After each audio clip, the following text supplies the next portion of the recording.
Shalom, this is Avram Fried. Stay tuned. Taped with Rabbi Doug is next. Gonna watch Rabbi Doug on the TV tonight. Forget about the network programs. Forget about all the great cable shows. There's only one thing for me on Mondays and Tuesday nights. Rabbi Doug. We're gonna see Rabbi Doug. We're gonna watch Rabbi Doug.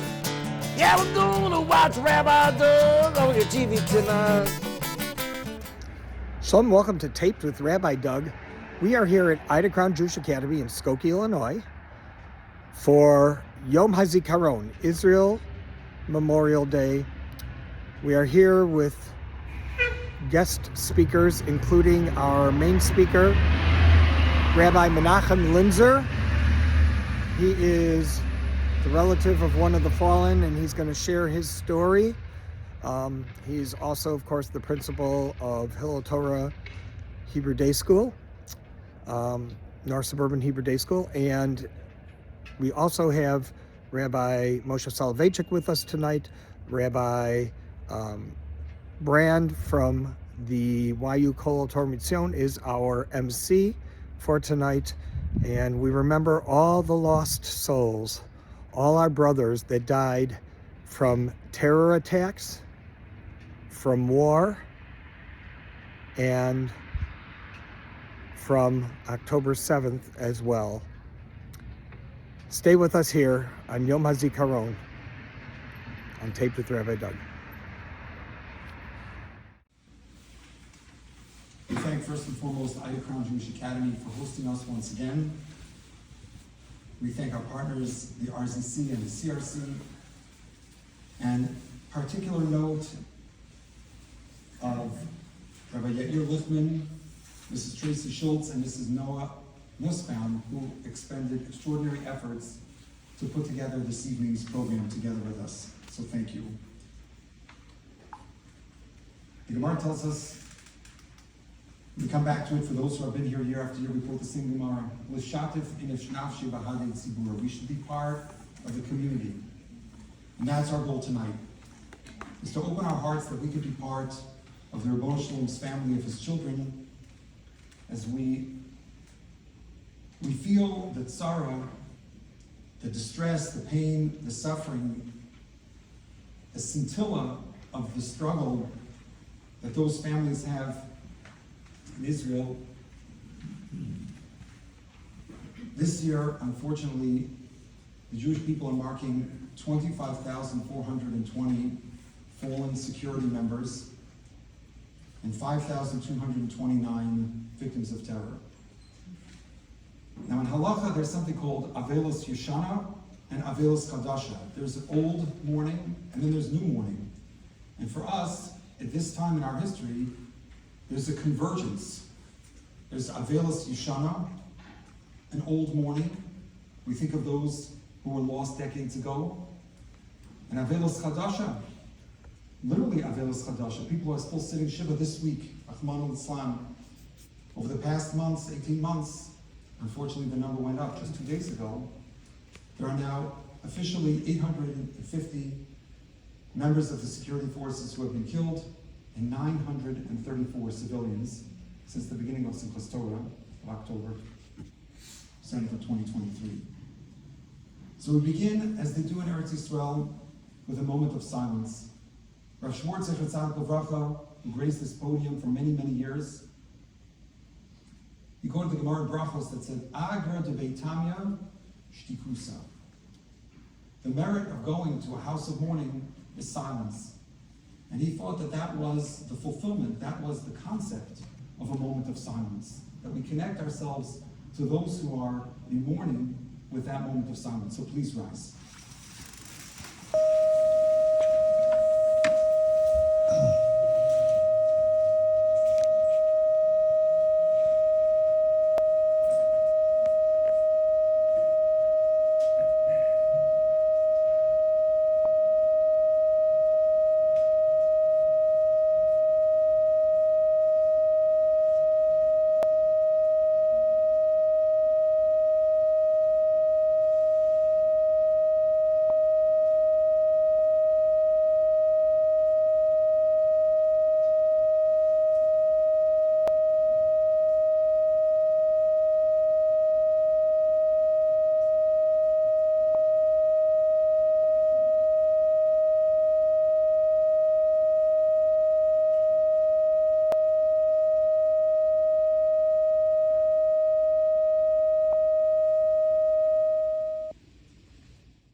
Rabbi Menachem Lenzer. This year we're remembering a lot of, as Rabbi Brandt said, a lot of people from many years ago, and of course many, many fresh fallen soldiers who I think many of us have connections with, and privileged tonight to speak about a very special young man. Mose Morel. Mose is a cousin of mine. It's actually technically my cousin's son, my cousin Varda's son. I see some people here I think know Varda. And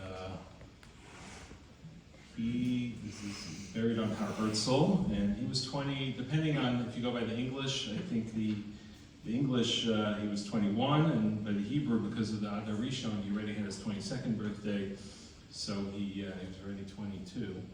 Very sweet young man, sweet boy. First I'll start with a little bit about Mose as a soldier and how he fell, and then we'll go back and speak a little bit about his life. Mose was he was a chayal in what's called Sayeret Tzanchanim. I learned what this means. It's part of the Tzanchanim, but it's like an elite group within the Tzanchanim that in order to join, you need to really work hard and pass tests and get accepted to it. So he was part of that group, and he was part of his army service, and he was fighting in Gaza on October 7th. He was Simchas Torah with some friends, I believe. You know, they got the call, ran home, got his stuff, went right down to Gaza, and he was there basically until he was killed. I think he went home once in between for like a day, but that was basically. This is the group in Gaza, in one of these armored personnel carriers. One of the things you'll notice about him is always smiling. It's like middle of a war, you know, pretty serious. He just couldn't stop smiling. He always had a smile on his face. And here he is fighting actually in Gaza. And I'll start with the story of how he died, and then we'll go back. It was February 15, 2024. So it was not this past February, it was a year ago. So he already had his first yahrzeit. And it was a Thursday. It was a Thursday. I remember getting the call from my cousin, first, you know, waking up to it in the morning on the family group chat. And Mose had already been fighting in Gaza for 95 days at that point with his unit, with his team. In the morning, 9 a.m., they were in a house in Khan Yunis, and they were preparing for the day. They were sitting in the living room, and a grenade was thrown into the room by terrorists. So all 12 soldiers in the room were severely injured. Ma'oz, however, was not in that room. He was asleep in the next room over. My cousin joked that he was always very hard to wake up in the morning. And she says, now I know how to wake up Ma'oz, because, you know, all of a sudden he awoke, you know, by the sound of the explosion in the next room. And he immediately, even though he was not a trained medic, I think in this unit, their level of training, everyone has this kind of training, and there was a lot of wounded to tend to, so the medics were tending to some, and he started to tend to others. In fact, his commanding officer, the Mifaked, was severely wounded, and Mose actually saved his life by packing his wounds in a very specific kind of way to stop the bleeding. He went soldier to shoulder doing what he could, and then after they retreated, the house became under full attack by the terrorists, and they had to evacuate. So all those soldiers, there was some armored personnel carrier that came, and they were carrying them down the steps and to evacuate. Actually, this video, I don't have it tonight, but I did see they have actually some live video of this from some of the helmets of the soldiers. And and then after they finished evacuating everyone, he ran with some others to the roof of the building they were in. And he, you can see in the picture, his job, I learned these things, his job was to use and to carry the gun called the mag. The mag is like the heavy machine gun. So the others had kind of regular, lighter guns, and he had the heavy machine gun. And so his job was to give heavy fire to cover for the other soldiers. So he ran to the roof, and he was doing that. And the goal was to trap the terrorists in the building, and to keep them in the building as a tank was on the way in order to help out and to kind of bomb the rest of the building and eliminate the terrorists. And he was doing that. And then he was doing his job. And then when the tank came, so it shelled the building. And unfortunately, because the building was so close, it was 10 meters or I don't know the exact amount. there was a lot of shrapnel, and part of that shrapnel hit him in the face, in the eye, and and then he had to be evacuated. He was taken by helicopter to Soroka, and he was in a coma. And that's when they were called. They went down, and they said he has irreversible brain damage. And they didn't know how long he was going to live. They thought it was going to be, pretty quick. But then he remained alive somehow in this coma, and they had time, and they didn't know what was going to happen. Then they were thinking maybe this would go on for months, and it could be even years. Nobody knew. But within the next 5 days, so this was Thursday, so between that Thursday and the following Monday, so many friends and family, all his friends from his unit, actually, at one point or another, were able to somehow come out of the combat they were in to come see him. And then finally on Monday afternoon, the whole family was able to be there, even some people from America, and they were with him around his bed, and they said Tziduk Adin, and that's actually when he passed away. And actually they felt very grateful for the closure that they had. One of the people from the army said, not every family is able to get this kind of closure when people fall in battle. Now let's go back and talk a little bit about who this special person was. So just some family pictures. Those are his parents. Varda, that's my cousin. Our fathers are brothers. Eitan on the other side is his father. In the middle is Maoz. This is Tekes Hashpa'ah. And an interesting fact that actually connects with Chicago. This is a picture of Maoz's grandmother and great aunt. So the woman on the left is the woman on the left is Maoz's grandmother, and her name is Annette Linzer, but it was Annette Mishkin.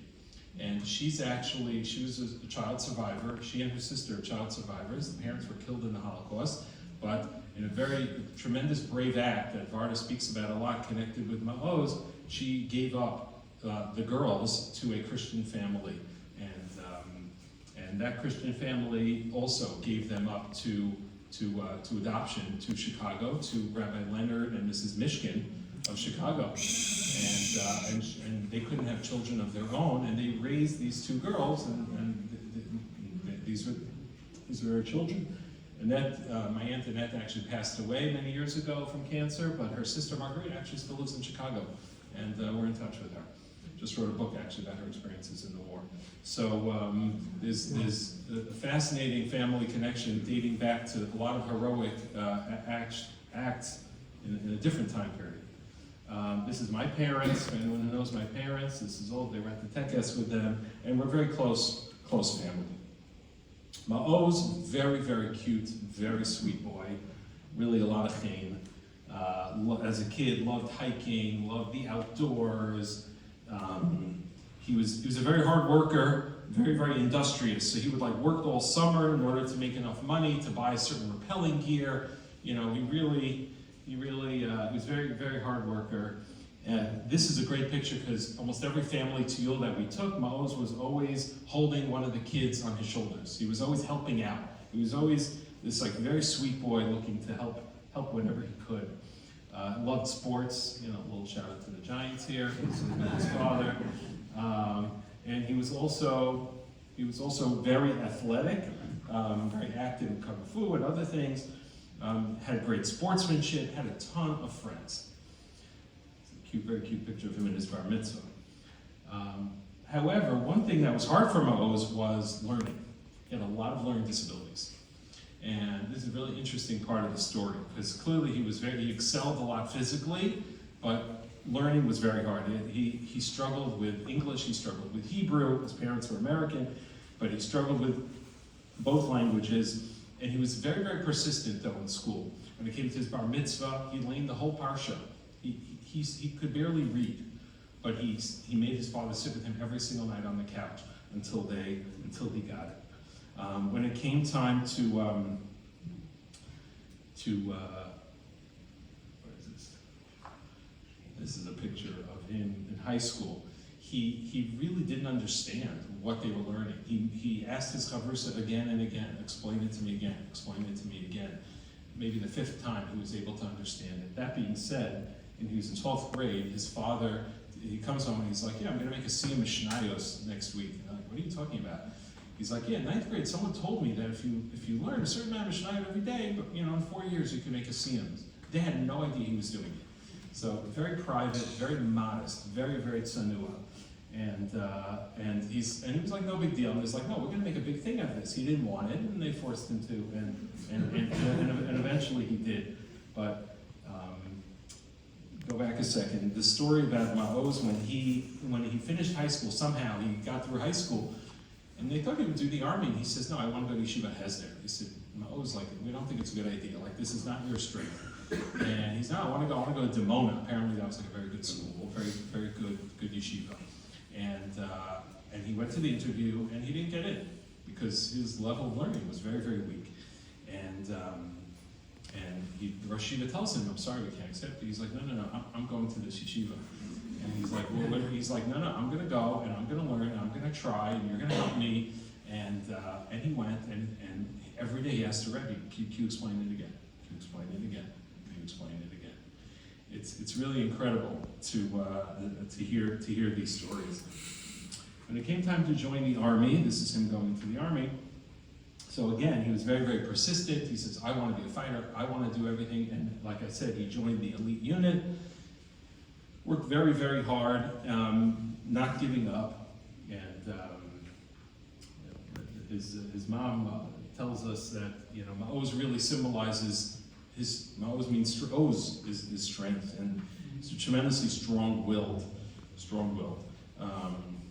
In fact, after he passed away, there's another picture of him in Oz. After he passed away, we started to hear so many stories, though, about Maoz. He was very quiet, very modest, not a man of many words, more of a man of deeds.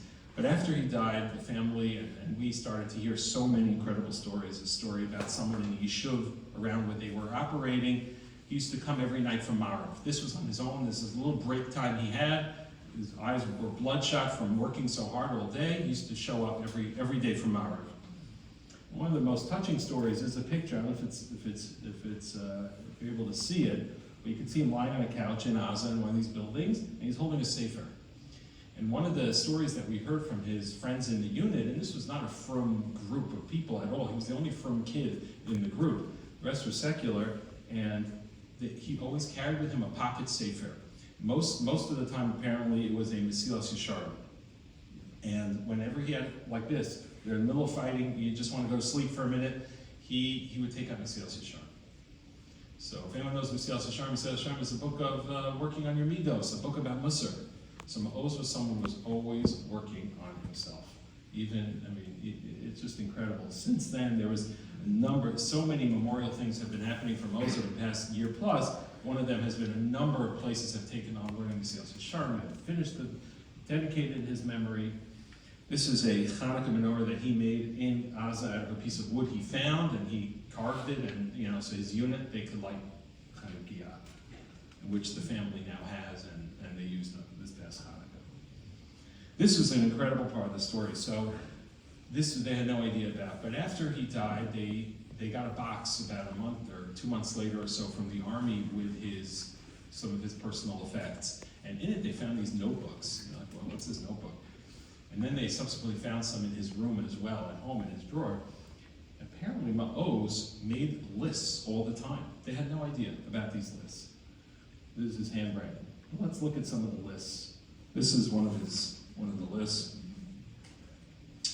Wake up on time, try to focus, have kavana in my davening.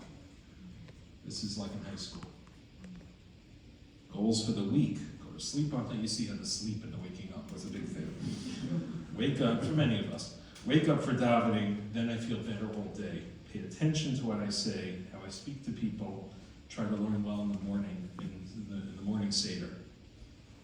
Then you see there was some, this is not all, by the way, there were many more, this is just a few. Commitments for my army service. When he started to join the army, he made a list of what his goals were. Go to the yeshiva once every 2 months. Wear tzitzis in the army. Write a shaila, a halachic question in my notebook every day. Try not to be upset. Be an Eved Hashem. Try to help other people in my group. Take initiative. Don't get frustrated. Be careful about halacha. even in those conditions. And then as someone who got the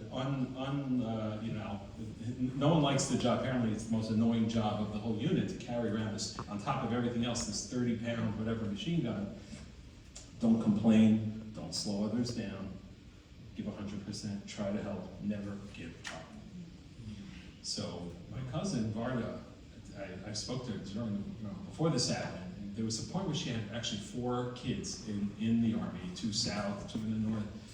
Very, very hard. It's hard for us to relate, but very hard for how do you sleep when your kids are especially multiple kids are in the war. And she said she always told herself, I think my kid's going to be okay, because the ones who die, the ones who get killed, those are like these amazing people, because you always hear these amazing stories about them. Ma'oz, he's a regular kid, so he's going to be fine. He's going to be safe. He's just a simple boy. He's a regular kid. He's going to be fine. This was the story she would tell herself. And, what she learned afterwards was that he was anything but a regular kid. Since his passing, countless babies have been named after Ma'oz, people who wanted their children to take these traits with him, friends of theirs, and even people who they don't even know who heard his story. It's a shul that was built in memory of Ma'oz and Binyamin Arieli in a farm nearby where he used to volunteer and he used to work. Ma'oz's friends dedicated a whole lookout near the yeshiva in Dimona to his memory. That's my cousin happened to be a tour guide giving a tour there. And this was a friend of Ma'oz, got engaged, took his girlfriend there to get engaged. Countless, this is just like the tip of the iceberg of some of these stories. We have a family chat, there's a whole WhatsApp dedicated to Ma'oz where thousands of people are sharing stories. And soon after he died also, a close friend of his was getting married. He says, I can't go to the chuppah without Ma'oz. So one of the other friends had this made. You could tell Hashem Ma'oz Chayai, Zochrim et Ma'oz Morel, you see on the bottom. This is like looking up at the chuppah. And countless weddings have been taking place under this chuppah, remembering Ma'oz by he touched so many people. He had such close friends. He made such a Kiddush Hashem, impacting so many people. On his birthday, he loved food. He loved shakshuka. He would make shakshuka. They did a campaign. Everyone make shakshuka in memory of Ma'oz. Take a picture, and that was going around. And I'm almost done. And one of the things that Varda said soon after Ma'oz passed away, it's like, what can you do? Okay, we hear the story, we feel maybe a little bit inspired. What can I do? So Varda put together this, and I wanted to share it with you. She said 5 things. What can you do in memory of Ma'oz? So Ma'oz wasn't shy to ask for help. Ask for help when you need it. When you don't understand something, say so. Ask your friend to explain it again. Number 3, when someone tells you they don't understand you, take a deep breath and explain it again in a different way. Plant flowers, work in your garden. Ma'oz used to work the earth a lot. Spend some time alone, touching the ground, making one corner of the world a better place. And finally, we saw the list. Make a goal for yourself and decide on a small daily step that will help you reach that goal. This was the sticker. Everyone knows about the stickers. So this was the sticker that they made in his memory. What's the sticker? So there was one point in the war, they barely heard from him. There was no phones, and he came home only once. So there was one time where the Mifakeh came in, he's like, okay, you could do a voice message for your parents, and I'll have it sent to them. So they get this message, and I'm so excited. Finally, they hear something from him. What does the message say? Hey, Abba v'Ima, hakol sababa iti, zeu idkanti. Everything's fine, I've updated you. And they're like, that was Ma'oz, a man of few words, but many deeds. And that's what they put on the sticker, which you could see hanging in every corner of the world, in every Chabad house, and where you can never imagine. Yehi Zichro Baruch. Beautiful. Please rise for the tefillah.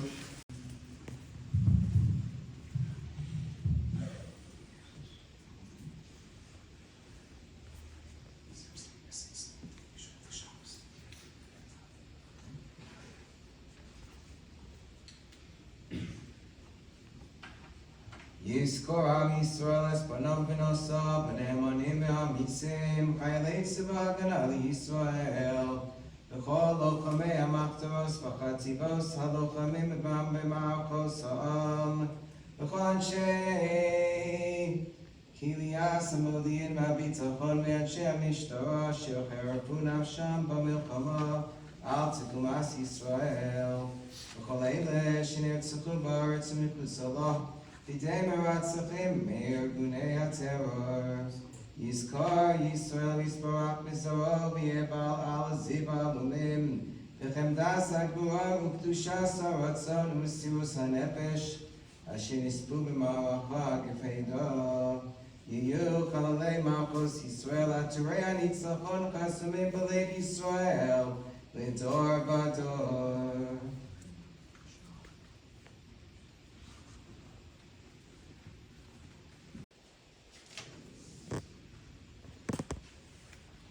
El Moli Rachamim Shochein B'Amromim Hamtzei Menucha Nechona Al Kanfei HaShechina B'Ma'alos Kedoshim Tahorim V'Giborim Kezohar Arkiyam Asirim L'nishmos hakdoshim shenilchamu b'chol ma'arachos Yisrael v'machteres u'bitzvah hagana l'Yisrael v'shenaflu b'milchamtam u'mosru nafsham al kidushas Hashem ha'am v'ha'aretz ba'avur shonim nispalim li'ilui nishmoseihem Lochein ba'al harachamim yastirei m'seiser k'nofav l'olamim v'yitzor b'tzor chayim es nishmoseihem Adonai hu nachalosam v'gan eden te'menuchosam v'anuchu b'shalom ha'mishkosam v'sa'amod l'cho Yisrael zuchusam v'amdu l'gorolam l'keitz hayomim v'nomar amen. Well, that's it for part one of Yom HaZikaron here at Ida Crown Jewish Academy. Remember, you can check out our website, www.tvrabbi.com. You can also see former shows on the web. You can also email us at info@tvrabbi.com. You don't want to miss next time as we continue this observance of Israel Memorial Day, Yom HaZikaron, 5785, right here on Taped with Rabbi Doug. And I'm talking about Rabbi Doug. Talking about Rabbi Doug. Talking about Rabbi Doug on your TV show. Well, he's the rabbi for me anytime you need. This has been a Taped with Rabbi Doug production.